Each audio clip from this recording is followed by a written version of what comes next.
አስማት ስላችሁ ማጂኩን አይደለም። ስም ሲበዛ አስማት የሆነ ግዕዝ መራህያን 10 ናቸው። በአማርኛ ደግሞ 8 ሲሆኑ በእንግሊዝኛ ደግሞ 6 ናቸው። ያንን በመደብ በጾታ በቅርበትና በርቀት እንዲሁም ደግሞ በቁጥር እንከፋፍላቸዋለን። ሆረ እሱ ሄደ፣ ውእቱ ኖመ እሱ ተኛ፣ ውእቱ በልዐ እሱ በላ።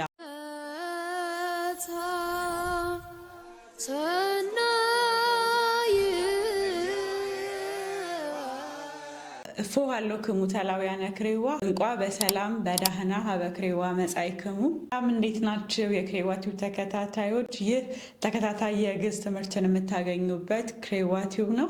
ቤተሰብ ያልሆናችሁ ቤተሰብ ሁኑ። ዛሬ ደግሞ በሌላ ትምህርታዊ ቪዲዮ ተገናኝተናል። ተከታተሉ። በዛሬው ቪዲዮ የምንማማረው ስለ መራህያን ይሆናል፣ ወይም ደግሞ ተውላጠ አስማት ስለምንለው ይሆናል። አስማት ስላችሁ ማጂኩን አይደለም። ስም ሲበዛ አስማት ይሆናል። ለተውላጠ አስማት በስም ቦታ ተተክተው ስለሚገቡ በእንግሊዝኛ ነው ፕሮናውን ስለምንላቸው መራህያን የግዕዝ ቋንቋ ላይ ወሳኝ ስለሆኑ ቤዚክ ስለሆኑ መራህያን እናያለን። መራህያን የሚለው መርሃ መራ ከሚለው ግስ የተገኘ ሳልስ ቅጽል ነው። መራሂ ማለት ደግሞ መሪ ማለት ነው። መራህያን ሲበዛ ደግሞ መሪዎች ይሆናል። መራህያን የተባሉበት ምክንያት ግሱን በራሳቸው ስለሚመሩት እንዲሁም ደግሞ የግሱን ባህሪ እየያዙ ስለሚተነትኑት መራህያን ተብለዋል። በግዕዝ መራህያን 10 ናቸው። በአማርኛ ደግሞ 8 ሲሆኑ በእንግሊዝኛ ደግሞ 6 ናቸው። የግዕዝ ቋንቋ ከሌሎቹ ቋንቋ ተለይቶ 10 መራህያን ሊኖረው የቻለው ለወንድና ለሴት፣ ቅርብና ለሩቅ፣ ለብዙና ለአንድ የተለያየ አገላለጽን ስለሚጠቀም ከሌሎቹ ቋንቋዎች ተለይቶ 10 መራህያን ኖሮታል። 10ሩ መራህያን የሚባሉት አነ፣ እኔ፣ አይ፣ ንህነ፣ እኛ፣ ዊ፣ አንተ፣ አንተ፣ ዩ፣ አንቲ፣ አንቺ፣ ዩ፣ አንትሙ፣ እናንተ ለወንዶች፣ ዩ፣ አንትን፣ እናንተ ለሴቶች፣ ዩ፣ ውእቱ እሱ፣ ሂ፣ ይእቲ እሷ፣ ሺ፣ ውእቶሙ እነሱ፣ ዘይ፣ ውእቶን እነሱ ለሴቶች፣ ዘይ። አማርኛ ከግዕዝ ተለይቶ 8 መራህያን ብቻ ሊኖረው የቻለው በጾታ ምክንያት ነው። አማርኛ ለወንድም ለሴትም እናንተ ሲል ወንዶቹንም ሴቶቹንም እናንተ ነው የሚለው። ግዕዝ ግን እናንተ ለማለት አንትሙ፣ ወንዶቹን ከሆነ አንትሙ፣ ሴቶቹን ከሆነ ደግሞ አንትን ብሎ ስለሚለይ በዚህ ምክንያት ልዩነት ተፈጥሯል። በተመሳሳይ መልኩ ውእቶሙና ውእቶን ስናይ በአማርኛ ለሁለቱም ጾታ እነሱ ካለ ወንድ ሊሆን ይችላል፣ ሴትም ሊሆን ይችላል። በግዕዝ ስንመለከት ግን ውእቶሙ ካለ ለወንዶች ነው፣ እነሱ ወንዶች። ውእቶን ካለ ደግሞ እነሱ ብሎ ለሴቶች እንጠቀመዋለን። በዚህ ምክንያት 8 መራህያን ብቻ ኖሮታል። በእንግሊዝኛ ደግሞ 6 መራህያን ብቻ ሊኖሩ የቻሉት አብዛኛውን መራህያን በዩ ስለሚጠቀልለው ነው። አንተ፣ አንቺ፣ እናንተ ለማለት ዩን ስለሆነ የሚጠቀመው 6 መራህያን ብቻ ሊኖሩት ችለዋል። በዚህም አንተ፣ አንቺ፣ እናንተን ዩ በማለቱ ከአማርኛ ያነሰ መራህያን ኖሮታል። አንተ፣ አንቲ፣ አንትሙ፣ አንትን፣ ውእቶሙ፣ ውእቶን በሚለው ደግሞ ከግዕዝ ይለያል። መራህያንን በመደብ በጾታ በቅርበትና በርቀት እንዲሁም ደግሞ በቁጥር እንከፋፍላቸዋለን። የመጀመሪያው አከፋፈል በመደብ ስንከፍላቸው ነው። በመደብ ስንከፍላቸው 3 ቦታ እንከፍላቸዋለን። መደብ ስንል የስራ ክፍላቸውን የሚያሳየን ነው። በመደብ ስንከፍላቸው አንደኛ መደብ፣ ሁለተኛ መደብ፣ ሶስተኛ መደብ ብለን እንከፍላቸዋለን። በእንግሊዝኛ ነው ፈርስት ፐርሰን፣ ሰከንድ ፐርሰን፣ ሰርድ ፐርሰን ብለን እንደምንከፍለው ማለት ነው። አንደኛ መደብ የምንላቸው አነ እና ንህነ ናቸው። በንግግር ጊዜ ተናጋሪውን አንደኛ መደብ እንለዋለን። ሁለተኛ መደብ የምንላቸው ደግሞ አንተ፣ አንቲ፣ አንትን፣ አንትሙ ሁለተኛ መደብ ይባላሉ። ሁለተኛ መደብ የምንላቸው በንግግር ጊዜ አድማጩ ሁለተኛ መደብ ይባላል። ሶስተኛ መደብ የምንላቸው ደግሞ ውእቱ፣ ይእቲ፣ ውእቶን ውእቶሙ እነዚህ ሶስተኛ መደብ ናቸው። ደግሞ ተናጋሪም አድማጭም ያልሆኑ ስለነሱ የሚነገርላቸው ሶስተኛ መደብ ይባላሉ። ሁለተኛው አከፋፈል ደግሞ በጾታ ስንከፍላቸው ነው። በጾታ ስንከፋፍላቸው ለወንድ ጾታ የምንጠቀምባቸው፣ ለሴት የምንጠቀምባቸው እንዲሁም ደግሞ የወል የጋራ የሆኑ የምንጠቀምባቸው አሉ። ለወንድ የምንጠቀምባቸው አንተ፣ አንትሙ፣ ውእቱ፣ ውእቶሙ እነዚህ ለወንድ ወይም ደግሞ ለተባታይ ጾታ የምንጠቀምባቸው ናቸው። ትን፣ ውእቶን፣ ይእቲ እነዚህ ደግሞ ለአንስታይ ጾታ ወይም ደግሞ ለሴት የምንጠቀማቸው ናቸው። አነና ንህነ ደግሞ የወል የጋራ ለሁለቱም ጾታ መጠቀም የምንችለው ነው። በነገራችን ላይ ግሱ ጾታውን የሚነግረን ወይም ጾታውን እንድንለይ እንድናቅ የሚያደርገን ቋንቋ አማርኛና ግዕዝ ነው። ሶስተኛው ክፍል ደግሞ በቁጥር ስንከፍላቸው ያ ማለት ለነጠላ ቁጥር የምንጠቀመው እና ለብዙ ቁጥር የምንጠቀመው ብለን ስንከፋፍላቸው ነው። ለነጠላ ቁጥር የምንጠቀማቸው አነ፣ አንተ፣ አንቲ፣ ውእቱ፣ ይእቲ እነዚህ ለነጠላ ቁጥር ወይም ደግሞ ለአንድ ሰው የምንጠቀማቸው ናቸው። ለብዛት ወይም ለብዙ የምንጠቀማቸው ደግሞ አንትሙ፣ አንትን፣ ውእቶሙ፣ ውእቶን፣ ንህነ እነዚህ ብዙ ለሆኑ ነገሮች ብዙ ነገሮችን ለመግለጽ የምንጠቀምባቸው ናቸው። አራተኛው አከፋፈል ደግሞ በርቀትና በቅርበት ቅርብ ያሉ ሰዎችን ለመግለጽ እና ሩቅ ያሉ ሰዎችን ለመግለጽ የምንጠቀምበት ነው።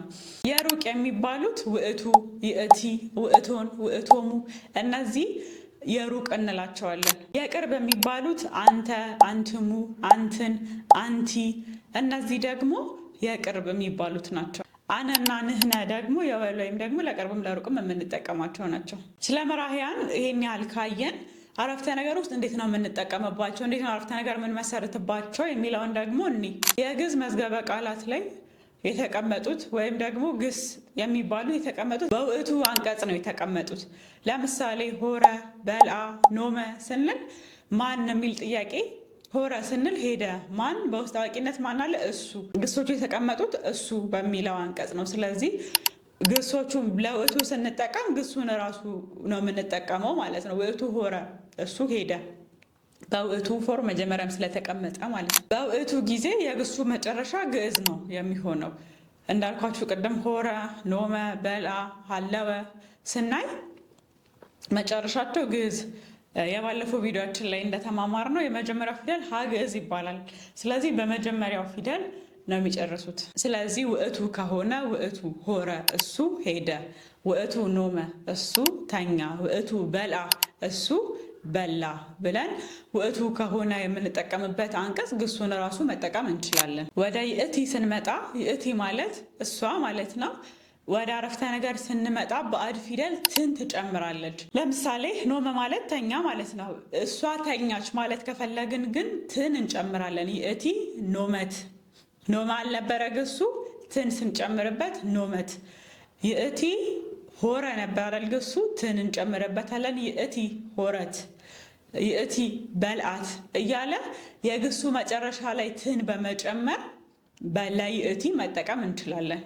አንተን ስናይ የግሱን መጨረሻ ወደ ሳድስ በመቀየር ከዛ በተጨማሪም ደግሞ ከን በመጨመር ለአንተ መጠቀም እንችላለን። ለምሳሌ አንተ ሆርከ እንላለን፣ አንተ ሄድክ። ስለዚህ ሆረ የነበረው ግስ ወደ ር ወደ ሳድስ ወደ ስድስተኛው ፊደል ተቀየረ ማለት ነው። ስለዚህ ሆር ብሎ ማንን ጨመረ ደግሞ? ከ። አንተ ከሆነ መጨረሻ ባዕድ ፊደል ከን ይጨምራል ማለት ነው። አንተ ሆርከ ይሆናል ማለት ነው። አንተ ሄድክ፣ አንተ ኖምከ፣ አንተ ተኛ፣ አንተ በላይከ፣ አንተ በላህ እያለ ለሌሎቹም ግሶች እንደዚህ እንጠቀማለን። አንቲ ሲሆን ደግሞ ኪ እንጨምራለን። እንደ አንተ የመጨረሻው የግሱን ፊደል ሳድስ እናደርገዋለን። ከዛም ኪን እንጨምራለን። አንቲ ሆርኪ፣ ሆራ አልነበረ ግሱ ር አደረግነው። ከዛ ኪን ጨመርንበት። አንቲ ሆርኪ፣ አንቲ ኖምኪ፣ አንቲ በላይኪ። አንትሙ ሲሆን ደግሞ የመጨረሻውን የግሱን ፊደል ሳድስ በማድረግ ከዛ ክሙ የሚል እንጨምራለን። አንትሙ ሆርክሙ፣ እናንተ ሄዳችሁ ይሆናል ማለት ነው። ሳድስ አደረግነው። ከዛ ክሙ የምትል ጨመርንበት። እናንተ ሄዳችሁ፣ አንትሙ ኖምክሙ፣ እናንተ ተኛችሁ እያለ እንደዚህ በዚህ መልኩ ማርባት እንችላለን። አነ ሲሆን ደግሞ ሳድስ እናደርገውና የመጨረሻውን የግሱን ፊደል ከዛ ኩ እንጨምርበታለን። አነ ሆርኩ ሆራ አልነበረ ግሱ ሆር ያደረግነው ኩን ጨመርንበት። አነ ሆርኩ፣ አነ ኖምኩ፣ አነ ሰተይኩ፣ አነ በላይኩ እያለ መግለጽ እንችላለን። አንትን እናንተ ሴቶች ለማለት የምንጠቀመው ነው። ክን የሚል እንጨምራለን። ክን የሚል ካያችሁ ከግሱ መጨረሻ ላይ ያ የተነገረው ለሴቶች እንደሆነ በዚህ ማወቅ እንችላለን። አንትን ሆርክን፣ ሆር አልነበረ ግሱ ሆር ር አደረግነው፣ ሳድስ አደረግነው፣ ከዛ ክን ጨመርንበት። ስለዚህ አንትን ሆርክን፣ እናንተ ሄዳችሁ ሴቶች ማለት ነው። እንዳልኳችሁ ቅድም ግዕዝ ለሴቶች ለይቶ ለወንዶች ለይቶ ስለሚናገር አንትን ሆርክን ካልኩኝ ሴቶች እንደሄዱ ከንግግር ማወቅ እንችላለን። ንህነ ከሆነ ደግሞ የግሱን የመጨረሻ ፊደል ሳድስ በማድረግ ነ እንጨምርበታለን። ንህነ ሆርነ እኛ ሄድን፣ ንህነ ኖምነ እኛ ተኛን እያለ በዚህ መሰረት ይረባል። ውእቶሙን የምንጠቀመው ለወንዶች እነሱ ሆነው ወንዶች ሲሆኑ ማለት ነው። ውእቶን ከሆነ የመጨረሻውን ፊደል ካዕብ እናደርገዋለን። የባለፈውን ቪዲዮ ያላያችሁ ከዚህ ቪዲዮ በኋላ ገብታችሁ ያኛውን ቪዲዮ ዩት። ካዕብ ማለት ሁለተኛ ፊደል ማለት ነው። ስለዚህ የመጨረሻውን የግሱን ፊደል ካዕብ በማድረግ ወደ ውእቶሙ መቀየር እንችላለን። ምሳሌ ሆረ ነበረ ግሱ አይደል? ውእቶሙ ሆሩ እነሱ ሄዱ። ራ የነበረውን ወደ ሩ አድርጌ ወደ ሁለተኛው ወደ ካዕብ ቀየርኩት ማለት ነው። ውእቶሙ ኖሙ፣ ኖመ የነበረውን ኖሙ ብዬ ወደ ካዕብ ቀየርኩት ማለት ነው። ስለዚህ በውእቶሙ በወንድ አንቀጽ ስንጠቀመው የመጨረሻውን የግሱን ፊደል ካዕብ ማድረግ ነው። ወደ ውእቶን ስንመጣ ደግሞ የመጨረሻውን የግሱን ፊደል ራብ ማድረግ። ራብ ማለት አራተኛ ማድረግ ማለት ነው። ለምሳሌ ሆረ ሄደ አልን አደለ? ሆራ ሲሆን ውእቶን ሆራ ይሆናል ማለት ነው። ስለዚህ እነማ ሴቶች፣ እነሱ ሴቶች ሄዱ ማለት ነው። ውእቶን ሆራ። አሁንም ውእቶን የሚለውን ካየ ለሴቶች የተነገረ እንደሆነ ከንግግሩ ማወቅ እንችላለን ማለት ነው። ውእቶን ሆራ፣ ውእቶን ኖማ እያለን የመጨረሻ የግሱን ፊደል ራብ እያደረገን ለውእቶን መጠቀም እንችላለን። ዛሬ ስለ መራሕያን የነበረን ትምህርት ይህንን ይመስላል። ከዚህ በታች የምሰጣችሁን ግሶች እናንተ በ10 መራሕያን እያረባችሁ ኮመንት ላይ በማስቀምጥላችሁ ቴሌግራም ቻናል ላኩልን። አቀበ ጠበቀ ማለት ነው። ነገደ ሄደ ማለት ነው።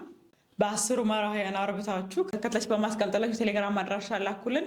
ወይም ደግሞ እዚሁ ኮመንት ላይ ለሌሎች መማማሪያ እንዲሆን በ10 መራሕያን አርብታችሁ ኮመንት ላይ አስቀምጡልን። በቀጣይ ቪዲዮ እስከምንገናኝ ድረስ ቸር ቆዩ።